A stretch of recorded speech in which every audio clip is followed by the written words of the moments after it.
Progress.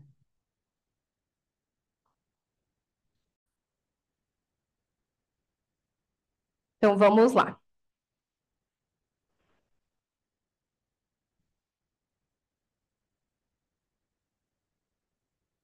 Então, eu vou começar por explicar aspectos biológicos da borboleta, do grou do pescoço branco, e depois um discurso da verdadeira mãe aqui na Europa. Então, o título que eu escolhi foi Voar Alto, Seguir Fiel e Transformar o Mundo. Então, sobre a borboleta monarca, leveza e resistência.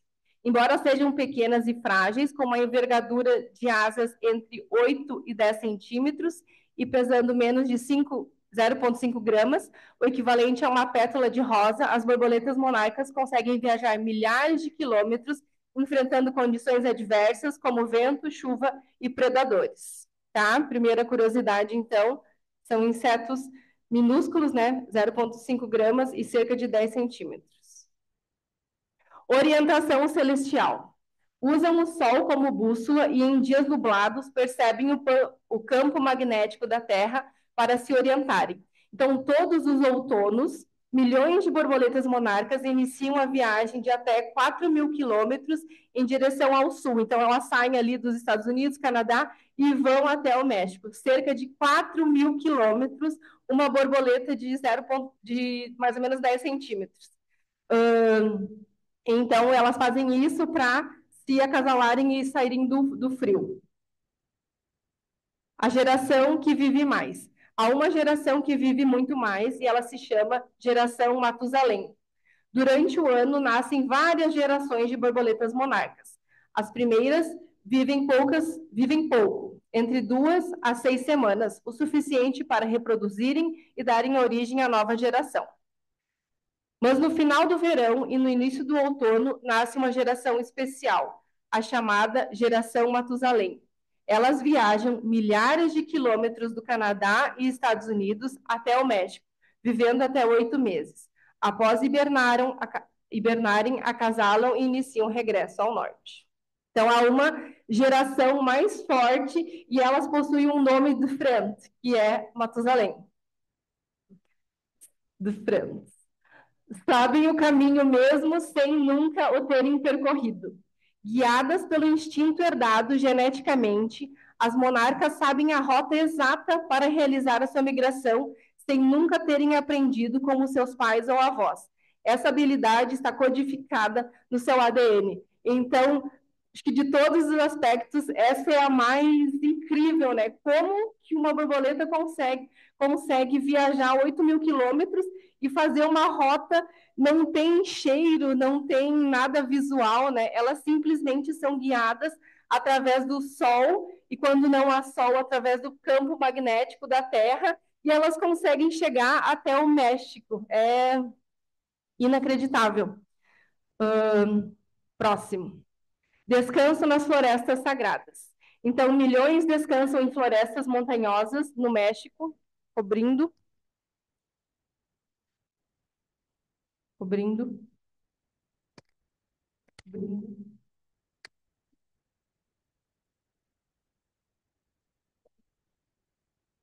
Então, quando elas chegam no México, elas descansam nessas árvores bem altas, né? E elas formam como se fossem alguns mantos. Elas cobrem totalmente as árvores que parecem tapetes vivos, cor de laranja.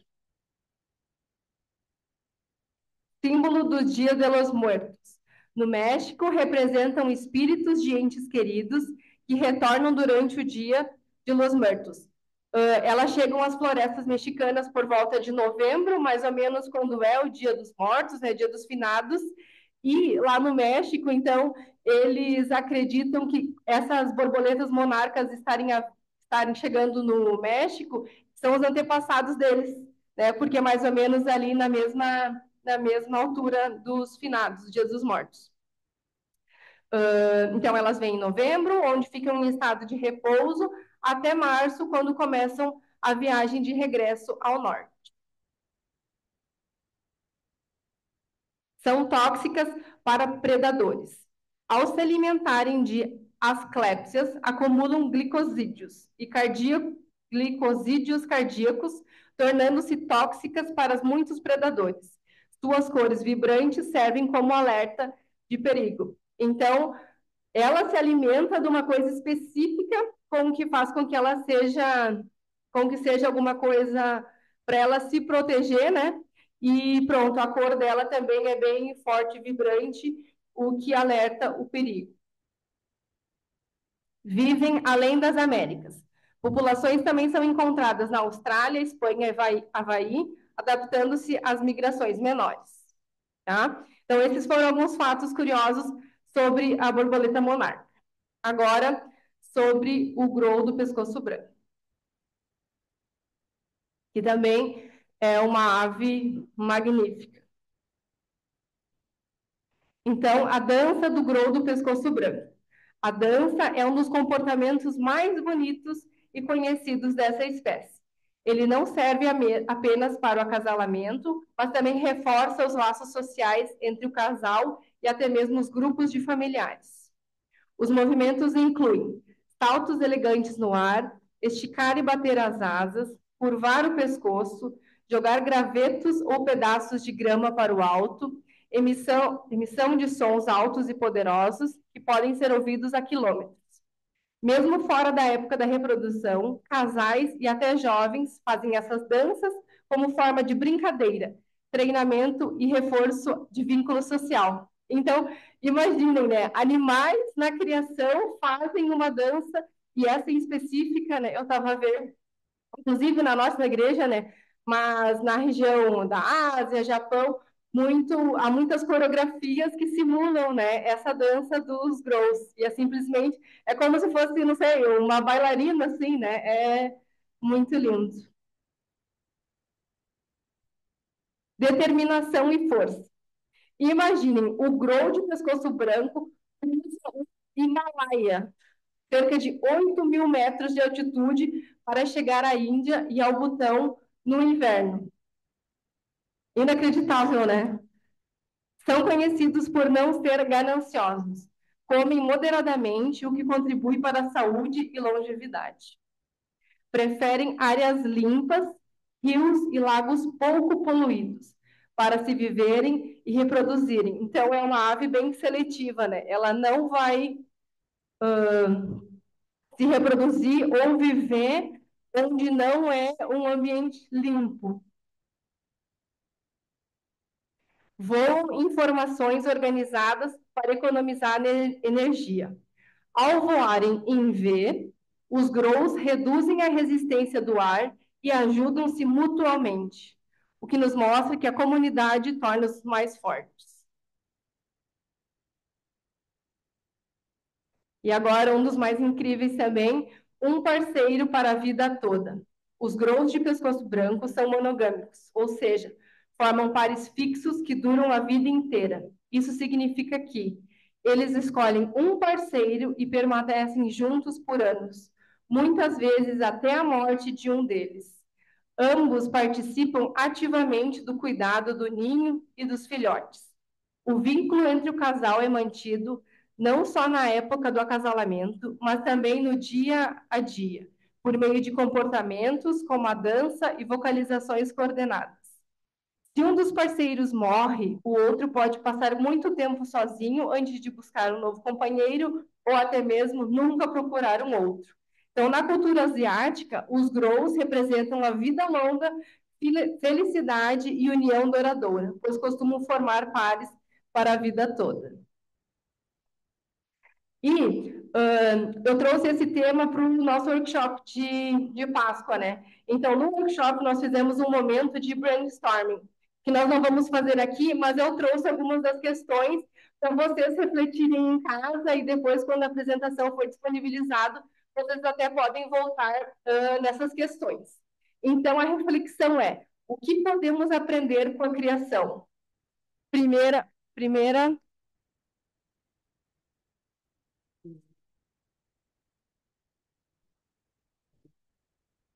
Primeira questão, então.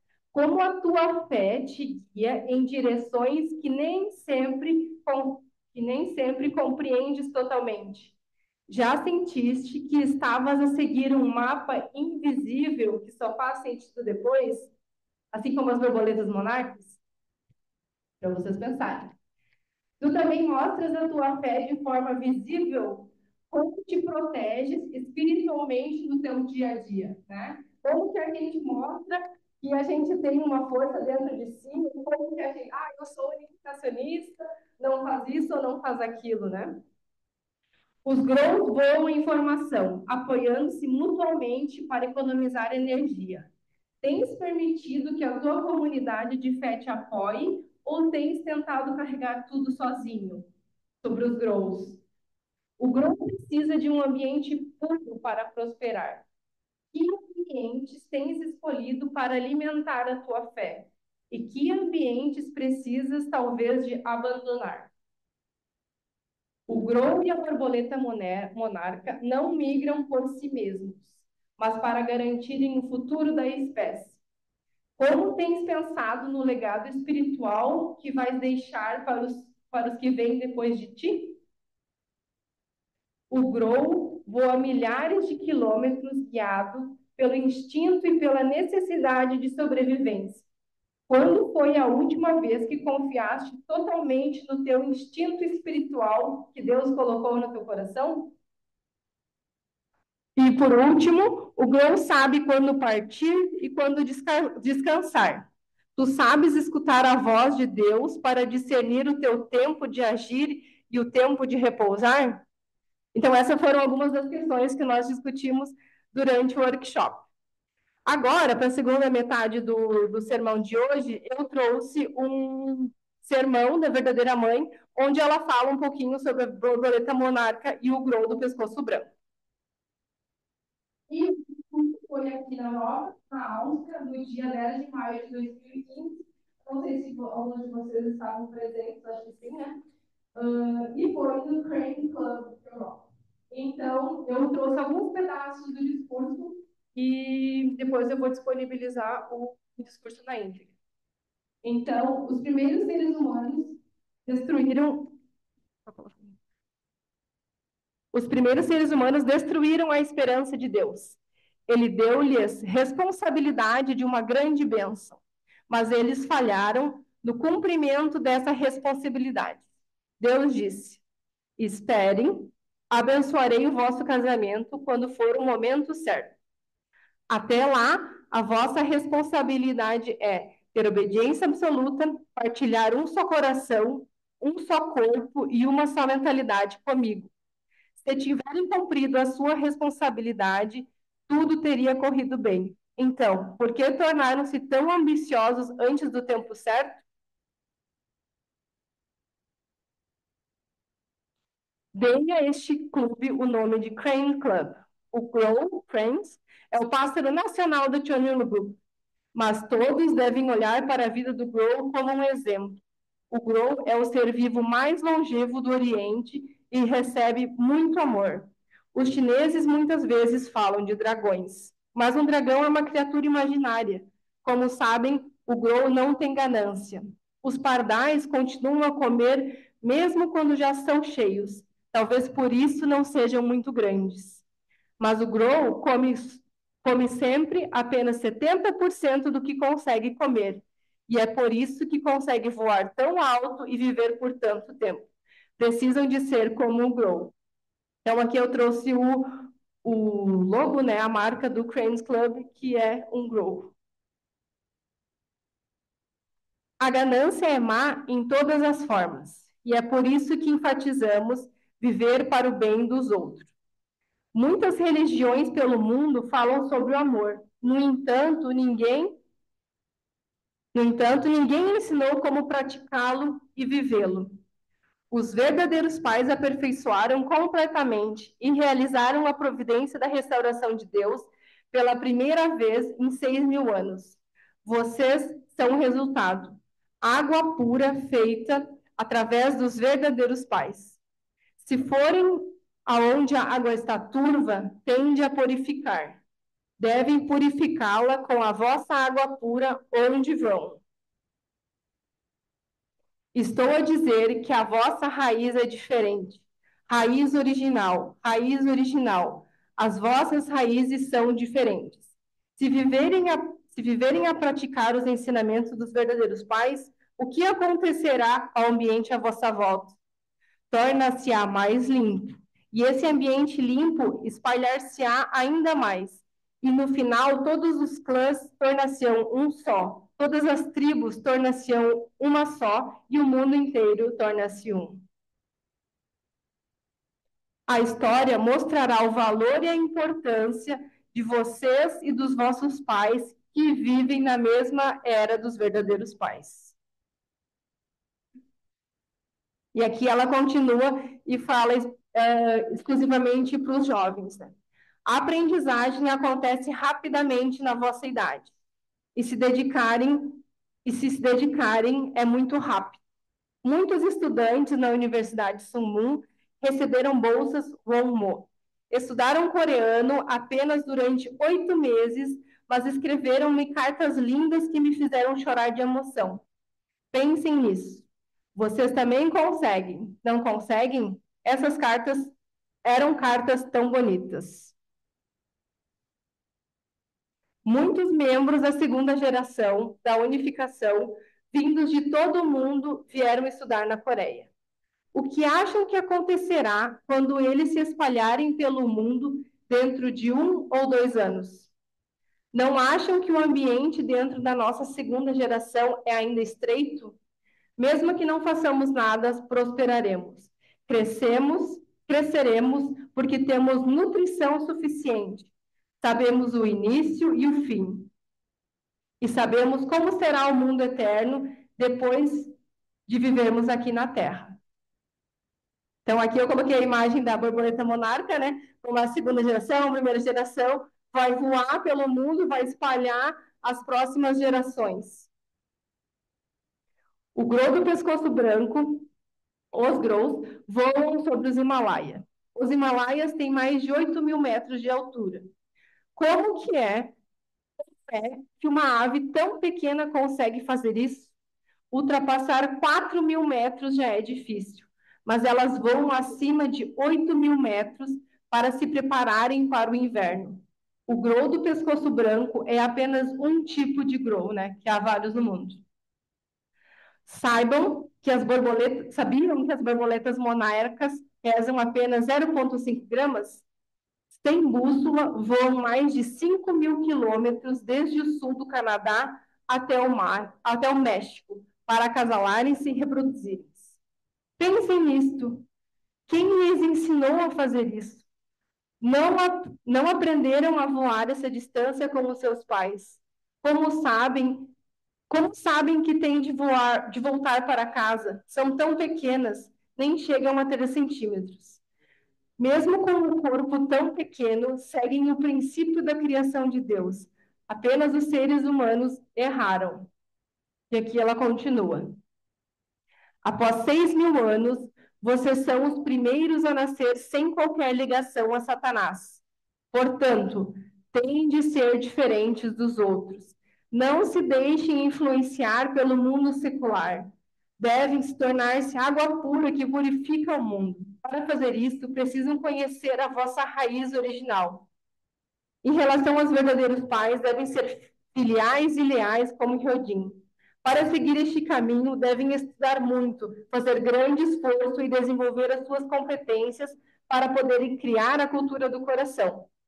Então, aqui, novamente, portanto, tem de ser diferente dos outros. Não se deixem influenciar pelo mundo. Devem tornar-se água pura que purifica o mundo. E para fazer isso, precisam conhecer a vossa raiz original. Os vossos pais têm agora mais de 60 ou 70 anos. Vocês são a única esperança para o futuro. Será que funciona a esperança andar à deriva em vez de se tornar um farol? Pequenas criaturas conhecem tão claramente o seu caminho. Vocês devem ser melhores do que a borboleta monarca ou o grou do pescoço branco. Podem aprender muitas coisas com a natureza. O mundo natural que Deus criou não caiu. Não devem quebrar as leis da natureza. Então, aqui a verdadeira mãe faz uma comparação, né? Mesmo sem um guia humano, a borboleta sabe onde ir. E nós também, então, sem confiarmos em Deus, verdadeiros pais, também podemos ser guiados por eles. E aqui, quase terminar, a verdadeira mãe diz: quero que me ajudem. Por favor, desenvolvam os vossos talentos e competências. Protejam a vossa pureza. Cresçam saudáveis e belos. Tornem-se o belo fruto da nossa cultura da unificação. Se fizerem essas coisas, sentirei tanta felicidade por ter vindo falar convosco. O Pai Celestial tem sofrido durante 6.000 anos, vagueando depois de ter perdido seus filhos. Eu carrego isso dentro de mim. Quero que me confortem. Farão isso? Sim. Hum. Qual foi o primeiro ser a nascer em 6.000 anos? Foi a água pura. A água pura não pode tornar-se água turva. Para evitar que se torne em água suja, tem de continuar a fluir. E ao dizer fluir, quero dizer continuar a desenvolver-se. E agora, já para terminar, a verdadeira mãe fala: claro, cuidem da vossa saúde, incluindo a saúde da vossa mente e da vossa fé. Cuidem de todos os aspectos. Conseguem fazer isso? Não conseguem? Sim. Isso foi fraco. Conseguem fazer isso ou não? Sim. Eu vou confiar em vocês. Devia parar de falar ou não? Não. Daí agora, então, a verdadeira mãe começa a se despedir do público que está presente lá no dia dessa conferência. Essa parte eu achei muito interessante. Eu, por um acaso, não tinha. Obrigada. Ainda não tinha. Não tenho lido muito sobre isso, né? Mas é um senso comum, né? Tanto jovens quanto adultos, cuidar tanto da parte da fé espiritual, mas a parte psicológica e física do ser humano também é importante. E pronto, basicamente foi isso que eu trouxe para vocês, foi um pouquinho rápido, né? E eu utilizei a inteligência artificial para criar uma imagem dos verdadeiros pais com as borboletas monarcas e o grow do pescoço branco, e é essa figura a seguir aqui, ficou muito engraçada. E então eu coloquei uma mensagem final aqui. Se uma pequena borboleta e um simples grow podem voar distâncias inimagináveis com a força que Deus lhes deu, imaginem até onde podemos voar nós, com fé, amor e propósito, tornando-nos viajantes do bem e mensageiros de esperança, na mesma jornada de sacrifício e missão providencial que os verdadeiros pais nos mostraram. E era isso. Obrigada.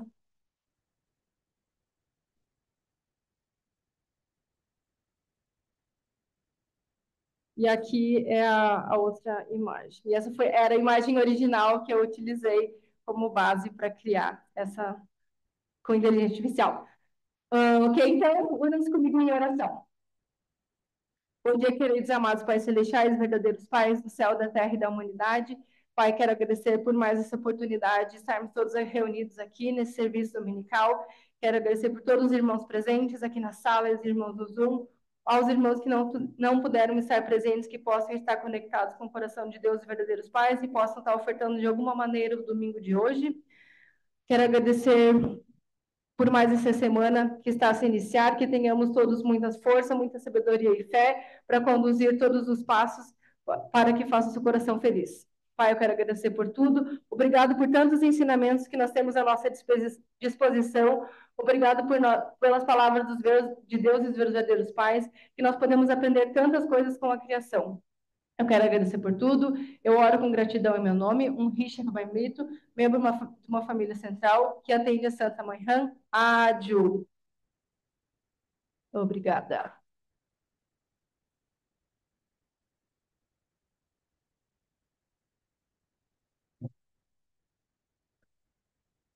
Obrigada, Uni. Ah, mas pode ser. Realmente Deus deu-nos a criação, com tantos propósitos e um deles é mesmo nós aprendemos com eles.